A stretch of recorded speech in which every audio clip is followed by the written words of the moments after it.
Mas Jó, no capítulo 42, nós temos um relato muito interessante.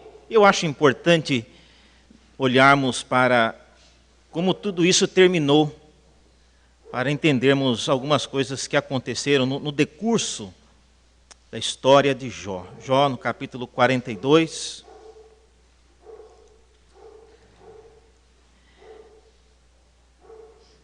nos versículos de 2 a 6, nós lemos assim: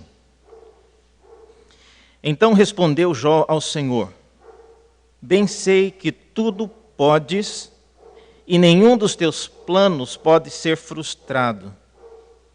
Quem é aquele, como disseste, que sem conhecimento encobre o conselho? Na verdade, falei do que não entendia, coisas maravilhosas demais para mim, coisas que eu não que eu não conhecia. Escuta-me, pois, havias dito, e eu falarei. Eu te perguntarei, e tu me ensinarás. Eu te conhecia só de ouvir, mas agora os meus olhos te veem. Por isso, me abomino e me arrependo no pó e na cinza. Vamos orar mais uma vez? Abre nossos olhos a Deus para enxergarmos na Tua palavra aquilo que nos edifica, aquilo que procede de Ti. Não queremos, ó Deus, ouvir palavras de homens. Queremos ser instruídos por aquilo que procede da Tua boca. E por isso, pedimos que o Teu Espírito, o mesmo que inspirou esta palavra, possa nesta noite fazer este milagre de transformar palavras de homens em palavra Tua, que edifique, que corrija, que admoeste, que console, enfim, faça aquilo para o que o Senhor já designou esta palavra nesta noite. Oramos em nome de Jesus. Amém. Irmãos, este texto de Jó, eu gosto de pensar sobre ele como sendo as últimas palavras de Jó. É como se alguém estivesse com a cabeça já na guilhotina e a pessoa que vai dar o último golpe executando pergunta para a pessoa: você tem algumas palavras finais? Mais alguma coisa que você quer dizer que não disse ainda em toda a sua vida? A hora é essa. E nesse ponto, eu penso que sejam as últimas palavras de Jó, porque até agora não há nenhuma evidência de que a vida e a sorte de Jó irá mudar.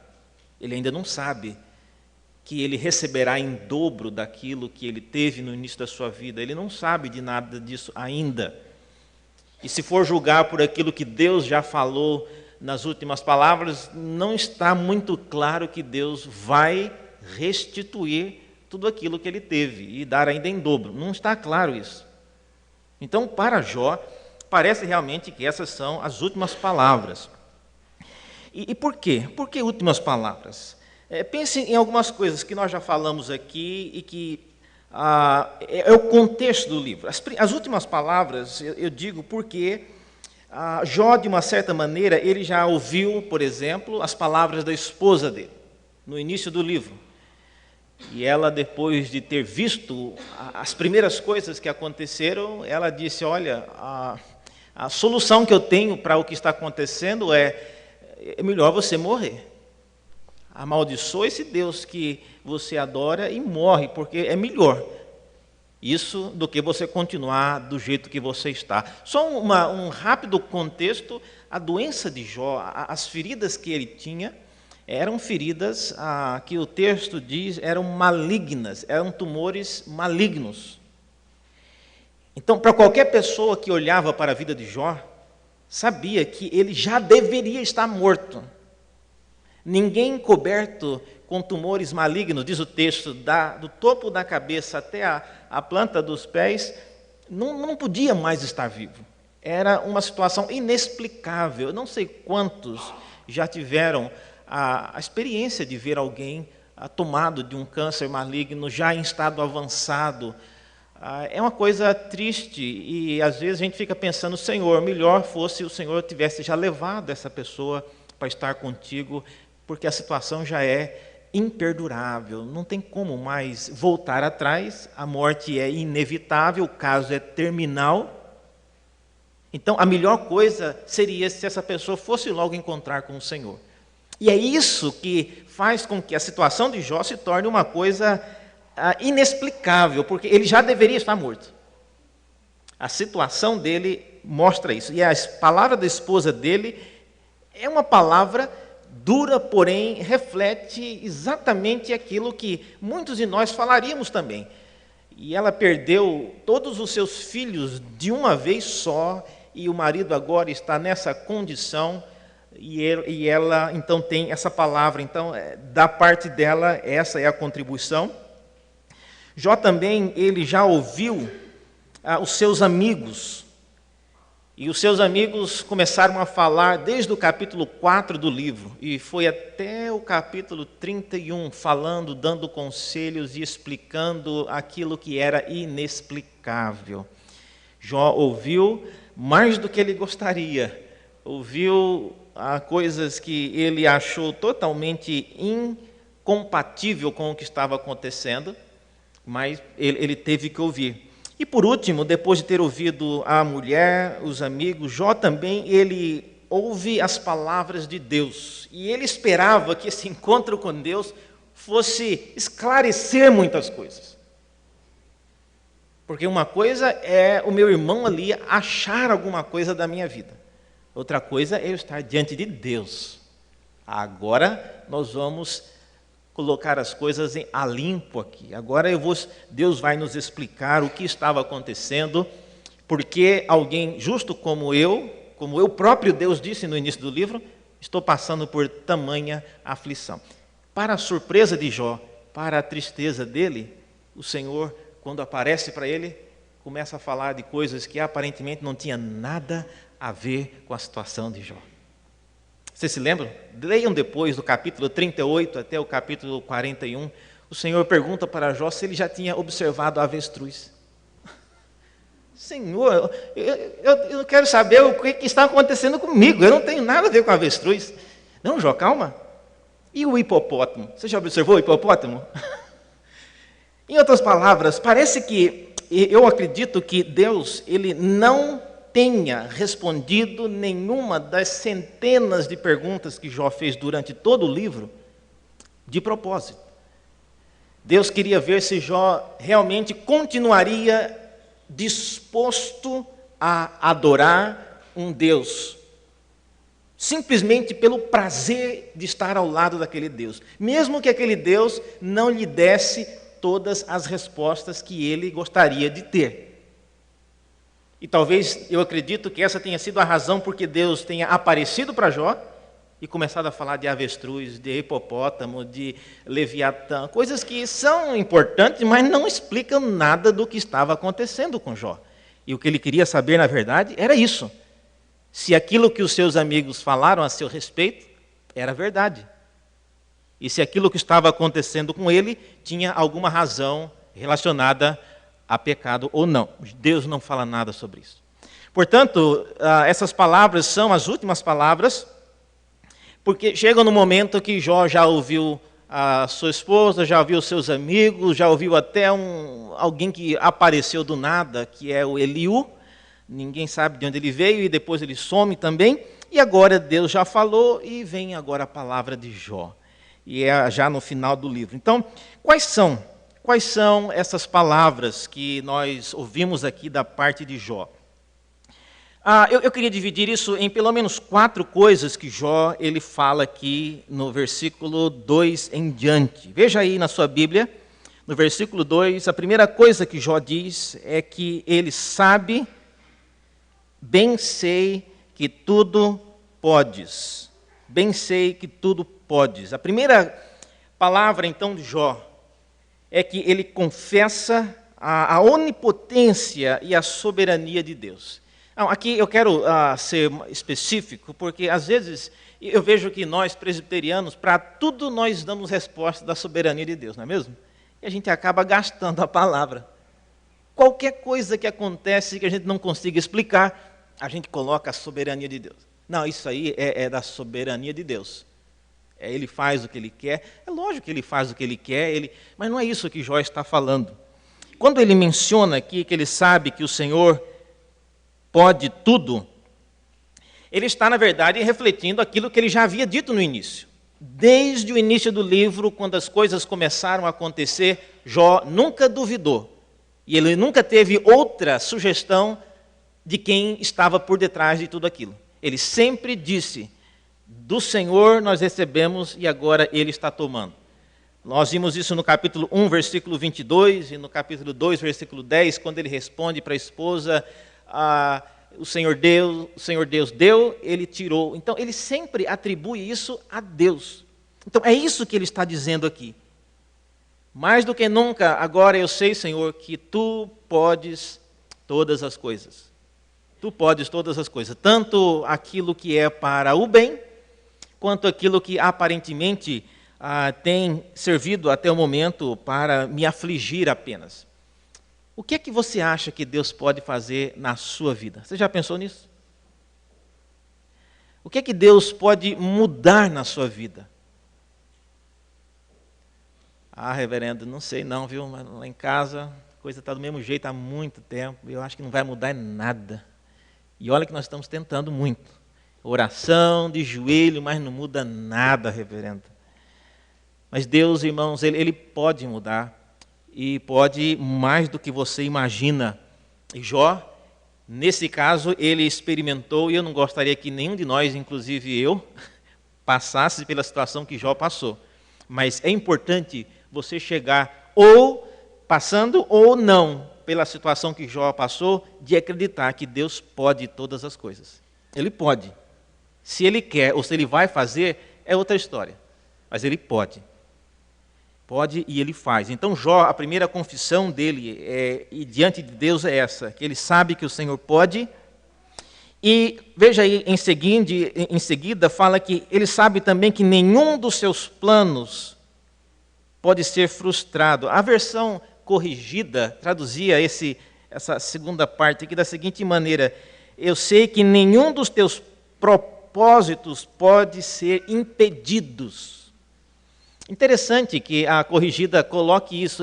A ideia é de que aquilo que Deus ele intenta fazer, não tem como as pessoas minarem, não tem como as pessoas comprometerem o projeto de Deus. Então, isso significa, em termos práticos, que aquilo que Deus está realizando na vida da igreja como um todo, ou na vida individual de cada um de nós, não pode ser de maneira nenhuma comprometido por causa da interferência de alguma pessoa ou de alguma situação. Sabe por que Jó fala isso? Porque ele sabe que aquilo que Deus começou a construir na vida dele em termos de espiritualidade não vai ser destruído com o câncer que está tomado no corpo inteiro, não vai ser comprometido com nenhuma daquelas centenas de acusações que os seus amigos fizeram contra ele, não vai ser comprometida pelo fato de ele não ter resposta para nenhuma das questões que ele levantou, e também não vai ser comprometida se Deus também não quiser responder nada daquilo que ele quer saber. Então, ele sabe que aquilo que Deus está fazendo não pode ser frustrado, não pode ser estragado. O plano de Deus não pode ser comprometido pelo nosso pecado, pela nossa incompetência. Então, essa é a primeira palavra dele, e é uma palavra importante. A primeira coisa que as pessoas, às vezes, em situação de aflição e de provação, elas tendem a fazer é duvidar de que Deus pode acabar aquilo que Ele iniciou a fazer. Deus pode, irmãos. Ele pode e Ele faz. A segunda palavra de Jó a respeito do que Deus ele está fazendo, veja aí no versículo 3, ele começa a confessar algumas limitações para entender os planos de Deus. Ele diz no versículo 3, veja aí, ele começa a mencionando uma fala que originalmente, depois, se você quiser olhar no capítulo 38, no versículo 1, essa fala que ele está dizendo aí, quem é este? Na verdade, era quando o tal Eliú estava falando, e Deus interrompe a fala de Eliú, que ele já tinha falado por 5 capítulos. Pelo jeito ele não ia parar tão cedo.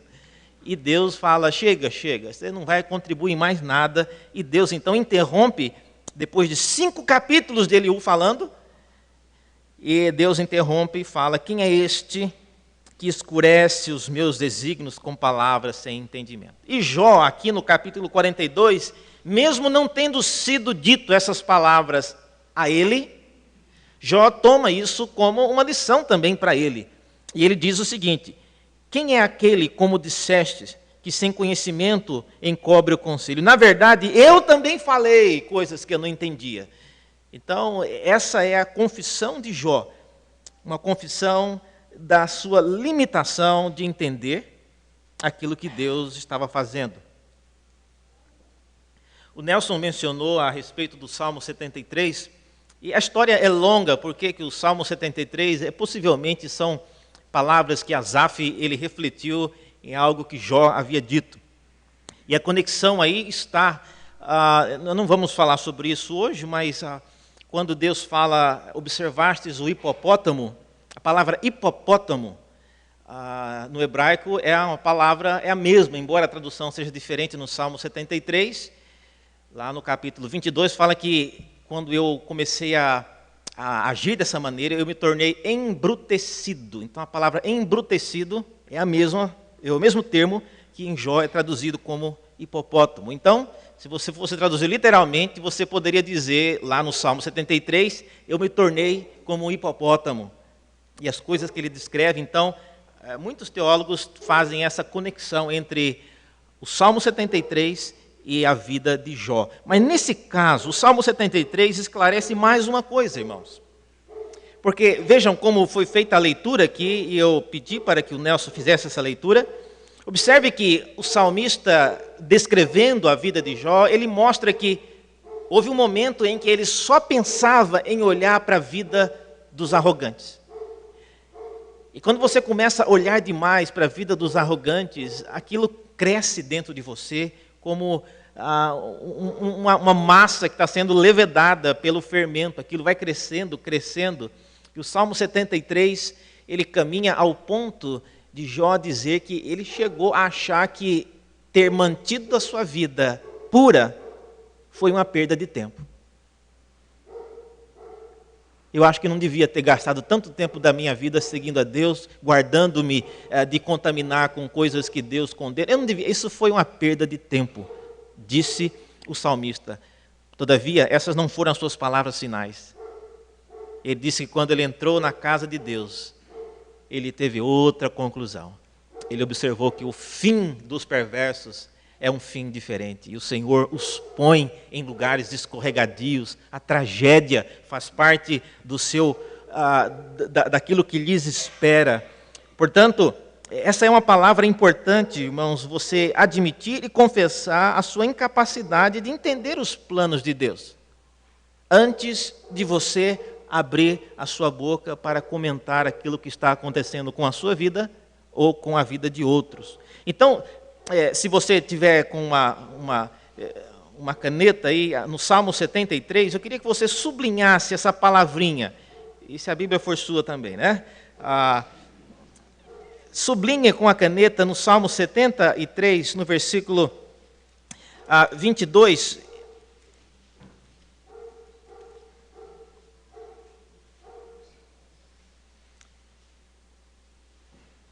Versículo 15, perdão, 73, 15. O salmista descreve essa pessoa pensando todo tipo de coisas erradas, falando da vida e da maneira fácil com que os perversos eles vivem. Todavia, diz o versículo 15, 73, 15. Se eu pensara em falar tais palavras, já aí teria traído a geração dos seus filhos. Em outras palavras, esse homem não falou isso que ele pensou. A grande lição aqui é que muitas pessoas, quando entram em provação, a boca das pessoas se transforma em um instrumento de destruição. Aquilo que elas falam acaba destruindo, acaba causando com que o seu irmão caia, ele tropece. Aquilo que nós falamos a respeito do que está passando nas nossas próprias vidas pode, às vezes, comprometer a vida que uma pessoa está tendo, a sua luta diante de Deus. Ué, reverendo, mas o senhor acabou de falar que aquilo que Deus está fazendo não pode ser impedido. Como é que aquilo que eu falo pode atrapalhar a vida de um outro irmão? Aquilo que Deus está fazendo não pode ser impedido. Mas aquilo que o seu irmão está fazendo pode ser profundamente balançado e abalado pelas nossas palavras e pelo comentário que a gente faz. Portanto, irmãos, aqui vai uma grande lição para nós. Quando você estiver na igreja, como parte do povo de Deus, cuidado com as coisas que você fala a seu respeito, a respeito da vida de outros. Mesmo que às vezes com a intenção, com a melhor das intenções, eu falei, reverendo, mas aquele irmão precisa tomar vergonha na cara, ele é isso e aquilo. Cuidado, irmãos, porque as pessoas que nos ouvem não sabem, às vezes, todos os detalhes. E esse salmista, ele teve o cuidado de falar somente depois que ele tinha a sua conclusão já mudada a respeito do que o Senhor está fazendo. E outra coisa, você falar para Deus, você pode falar o que você quiser. Mas você falar para o seu irmão é outra história. Deus aguenta qualquer coisa, mas o nosso irmão, o nosso cônjuge, os nossos filhos não têm, às vezes, a obrigação e também não têm a necessidade de ouvir aquilo que nós tanto desejamos falar e que às vezes não deveria ser falado. E esse salmista, então, ele mostra isso. E Jó aqui, ele caminha nessa direção. Ele diz, olha, eu falei coisas sem conhecimento, versículo 2, coisas que eu não entendia. E aí é que está o grande problema, falar daquilo que você não entende. É aí que está o pecado. Isso não quer dizer que, reverendo, mas eu posso, é bom compartilhar, irmãos, é bom compartilhar. Mas compartilhar não é falar do que você não entende. Então, falar de coisas que nós não entendemos é pecado, e você está, às vezes, levando outras pessoas a caírem por causa daquilo que a gente fala sem conhecimento. E por que Jó não entendia? Diz o versículo 2 ainda. Falei do que não entendia porque eram coisas maravilhosas demais para mim, coisas que eu não conhecia. Eram coisas que, quando faladas no contexto apenas de nós, seres humanos, a gente entende, mas quando envolve Deus no meio, são coisas que não temos condições de explicar. Então, quando situações dessa maneira envolvem a sua vida, a minha vida, nós precisamos ter a paciência semelhante à de Jó, para aguardar um pouco antes de começar a tirar conclusões a respeito do que Deus está fazendo no nosso meio. Tempo é uma ferramenta importante quando é um tempo junto de Deus. Você aguardar em Deus, algumas coisas se desenrolarem um pouco mais para que você tire algumas conclusões. Então, essa é a segunda palavra, a palavra final dele. Ele alegou, ele confessou que ele tinha limitações de entender aquilo que Deus estava fazendo. Eu gosto de pensar nesse texto com respeito à vida de José, por exemplo, quando foi jogado naquele poço pelos seus irmãos. E José, coitado, ele tinha a melhor das intenções, só queria ir lá ver os irmãos, ver como estava, para levar a notícia para o pai. E ele foi jogado no poço, vendido como escravo, e dentro daquele poço não é lugar da gente pensar por que Deus está fazendo isso, e por que Deus está me permitindo ficar nesse poço, por que um poço dessa altura que eu não posso escalar e sair por mim mesmo, por que os meus irmãos não gostam de mim. Gente, são tantas perguntas, e quando nós começamos a perguntar, uma pergunta atrás da outra, aquilo só vai acumulando dúvidas e mais dúvidas. Dê tempo.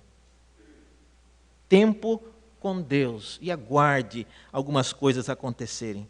Aquele poço foi o último poço que José ele passou. Dali para frente, ele foi uma pessoa extremamente usada por Deus. Então, essa é a segunda palavra, segunda confissão de Jó. Além disso, Jó ele também confessa que ele no seu trabalho e na sua maneira de ver as coisas, Jó ele tem essa dificuldade. Veja no versículo 4, ele fala: escuta-me, pois havia dito, eu falarei, eu te perguntarei e tu me ensinarás. Eu te perguntarei e tu me ensinarás. Jó, com isso, ele confessa o benefício supremo que isso causou para ele. Depois de ter passado o que ele passou, depois de ter visto o que ele viu, depois de ter ouvido dos seus amigos tudo o que ele ouviu, Jó confessa que, na verdade, isso teve um grande benefício. Eu não sei se vocês conhecem ou já viram o capítulo 29 de Jó. Volte, por favor, rapidamente. É uma boa leitura que vocês poderiam fazer depois, quando chegarem em casa. Mas o capítulo 29 de Jó,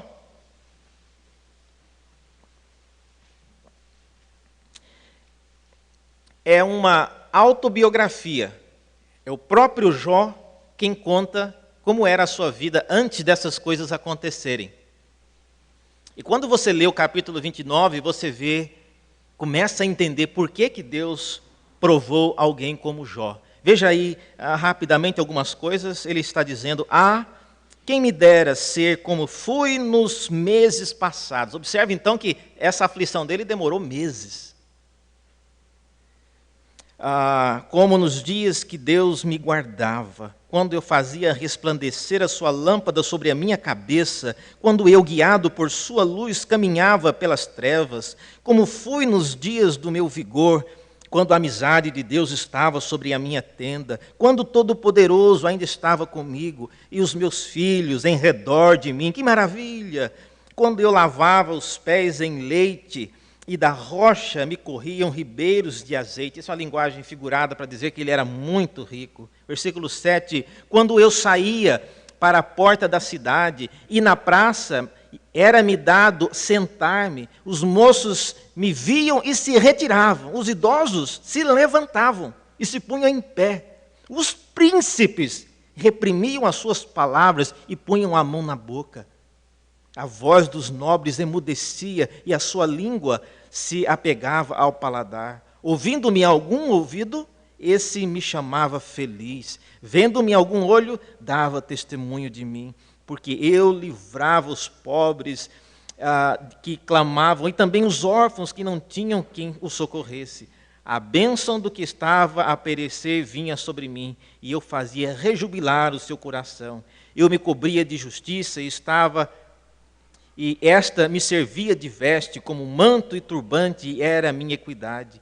Então, Jó, ele era, na verdade, uma pessoa singular na sua sociedade. Ele era um juiz, possivelmente, muito famoso. Diz o texto que até os príncipes, quando viam que Jó havia entrado no recinto, já colocava a mão na boca. Os políticos de hoje também, quando entrasse um Jó no recinto, eles tinham que colocar também a mão na boca, né? Mas diz o texto que Jó era alguém extremamente popular. E eu acho que vocês já sabiam disso. Lembram-se lá no início do livro, no capítulo 1 de Jó, fala que Jó ele era o maior de todos do Oriente. Só que a gente havia não dado muita ênfase àquilo, porque aqui você vai ver, e a descrição ela é mais longa, depois você pode ler. O fato é que Deus provando uma pessoa como Jó, ele estaria provando alguém que toda uma geração havia acostumado a olhar como modelo. Então não era simplesmente como provar alguém como eu. É provar alguém famoso. Alguém que ninguém teria qualquer dúvida da integridade. Era alguém respeitadíssimo diante de Deus e diante de toda uma geração. Então, testar Jó teve um impacto tremendo em toda uma geração de homens e mulheres de Deus que aprenderam a ver em Jó o exemplo de homem. É difícil, irmãos, você olhar para uma pessoa que outrora foi uma bênção tão grande e hoje caído. No caso de Jó, ele não estava caindo em pecado, mas na situação que ele estava, era inexplicável. Por que é que alguém como Jó estava do jeito que estava? Além disso, irmãos, finalmente Jó, ele confessa que ele estava, diz o versículo 6, ele estava arrependido de algumas coisas. Veja aí, no versículo 6, ele diz a respeito de algumas coisas que ele poderia ter falado, ele se arrepende. Eu me arrependo no pó e na cinza. A questão é, o que Jó falou que ele está se arrependendo aqui? O que ele disse? Ele disse 38 capítulos, de história, não temos como ver isso aí, mas é muito comum, às vezes, nós pensarmos que Jó é uma pessoa paciente. Hebreus menciona a paciência de Jó, mas talvez uma melhor tradução ali seria a persistência, a paciência no sentido de perseverança, e não de ser uma pessoa extremamente calma. Pelo contrário, Jó, já no capítulo 3, ele já começa a amaldiçoar o dia que ele nasceu. Capítulo 3. O livro de Jó tem 42 capítulos. E de lá para cá, ele tem falado coisas sérias. Veja um exemplo, capítulo 7 de Jó. E eu caminho para o fim. No capítulo 7, só para dar um exemplo do tipo de comentário que Jó ele tem falado a respeito do que está acontecendo.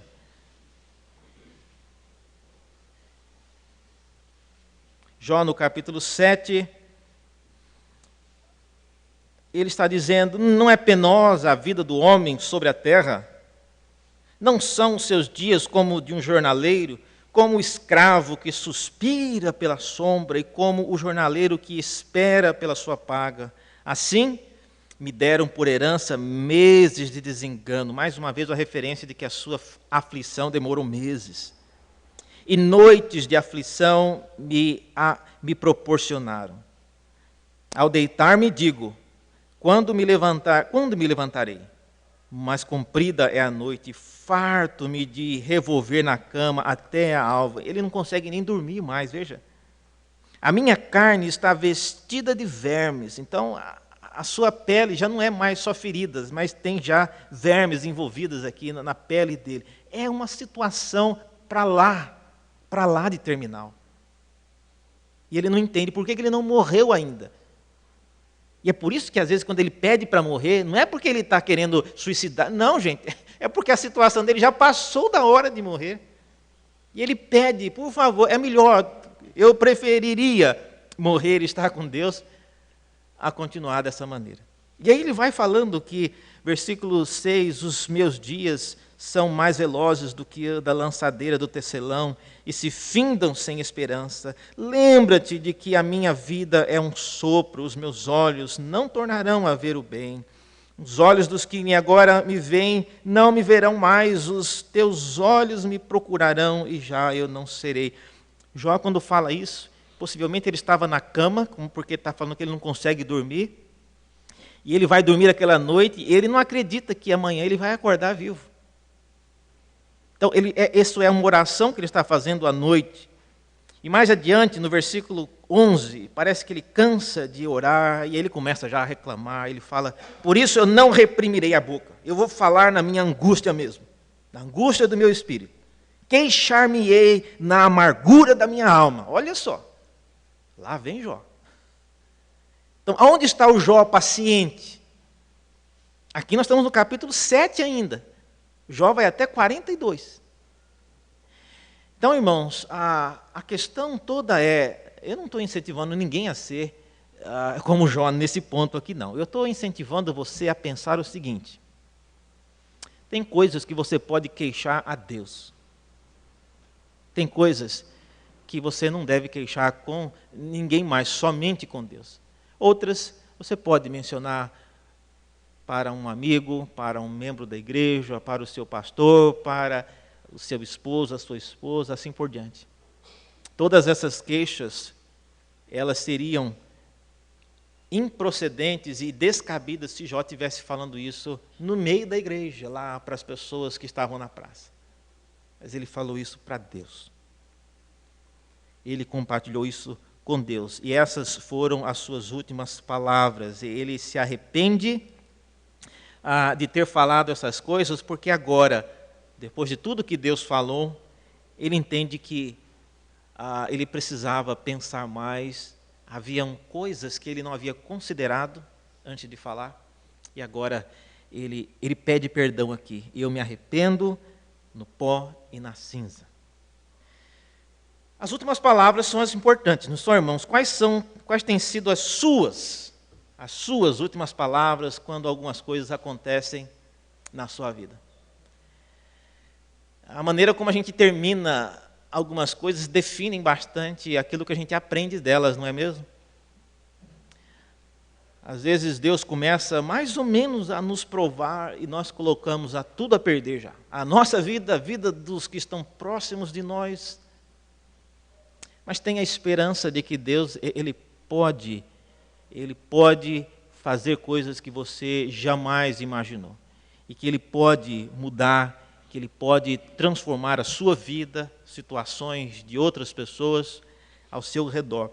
Talvez a melhor postura nossa seja a de Jó mesmo. Ele, diante de Deus, colocou a mão na face e disse: Senhor, eu me arrependo do que eu já falei, do que eu já pensei. E a semelhança do que o Salmo 73 diz, ainda bem que eu falei isso para o Senhor apenas. Porque agora, quando eu entro na casa de Deus, eu vejo que é diferente, não é assim. Esta é, irmãos, a beleza de estarmos na presença de Deus, na casa dele.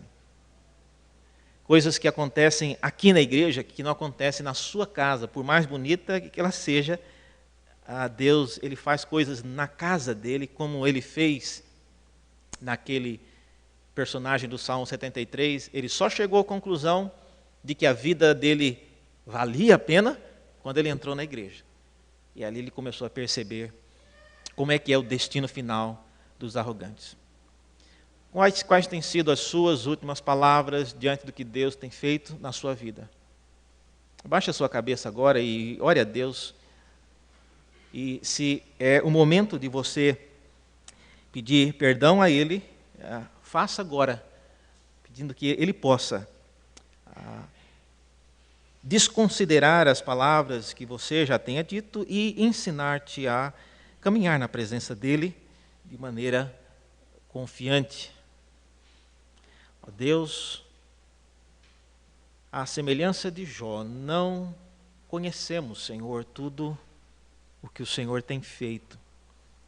Isso nos impossibilita de entendermos e de comentarmos e de justificarmos o que o Senhor tem feito em nossas vidas.